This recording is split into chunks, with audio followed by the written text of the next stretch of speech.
मैं स्वाति झा आज आप लोगों को बताऊंगी कि कन्या पूजन क्यों की जाती है। नवरात्रि के दिनों में कन्या पूजन करने का महत्व। तो चलिए सुनाती हूँ। नवरात्रि के अंतिम दिन कन्या पूजन का विशेष महत्व होता है। व्रत रखने वाले भक्त कन्याओं को भोजन कराने के बाद ही अपना व्रत खोलते हैं। कन्याओं को देवी माँ का स्वरूप माना जाता है। इस दिन कन्याओं को भोजन कराने से घर में सुख शांति एवं संपन्नता आती है। कन्या भोज के दौरान 9 कन्याओं का होना आवश्यक होता है। इस बीच यदि कन्याएं 10 वर्ष से कम आयु की हो तो जातक को कभी धन की कमी नहीं होती और उसका जीवन उन्नतशील रहता है। नवरात्रि में कन्या पूजन का बहुत महत्व है। आमतौर पर नवमी को कन्याओं का पूजन करके उन्हें भोजन कराया जाता है, लेकिन कुछ श्रद्धालु अष्टमी को भी कन्या पूजन करते हैं। नवरात्रि में अष्टमी और नवमी के दिन कन्या भोजन का विधान ग्रंथों में बताया गया है। इसके पीछे भी शास्त्र में वर्णित तथ्य यही है कि 2 से 10 साल तक उम्र की 9 कन्याओं को भोजन कराने से हर तरह के दोष खत्म होते हैं।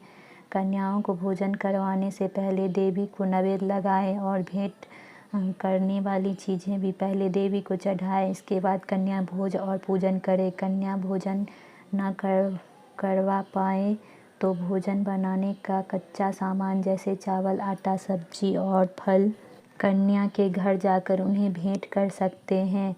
अष्टमी को विविध प्रकार से माँ शक्ति की पूजा करें। इस दिन देवी के शस्त्रों की पूजा करनी चाहिए। इस तिथि पर विविध प्रकार से पूजा करनी चाहिए और विशेष आहुतियों के साथ देवी की प्रसन्नता के लिए हवन करवाना चाहिए। इसके साथ ही 9 कन्याओं को देवी का स्वरूप मानते हुए भोजन करवाना चाहिए। दुर्गा अष्टमी पर माँ दुर्गा को विशेष प्रसाद चढ़ाना चाहिए। पूजा के बाद रात्रि को जागरण करते हुए भजन कीर्तन इत्यादि उत्सव मनाना चाहिए। अगर शादी में देरी हो रही है तो 5 साल की कन्या को खाना खिलाकर श्रृंगार का सामान भेंट करें। पैसों की कमी से परेशान हैं तो 4 साल की कन्या को खीर खिलाएं। इसके बाद पीले कपड़े और दक्षिणा दें। 9 साल की 3 कन्याओं को भोजन सामग्री और कपड़े देने से शत्रु बाधा और काम में आ रही रुकावटें दूर होती है। 3 और 10 साल की कन्याओं को मिठाई देने से पारिवारिक कलेश दूर होता है। बेरोजगारी से परेशान हैं तो 6 साल की कन्या को छाता और कपड़े का भेंट करें। 5 से 10 साल की कन्याओं को भोजन सामग्री देकर दूध, पानी या फलों का रस भेंट करने से सभी तरह की समस्याओं का निवारण होता है।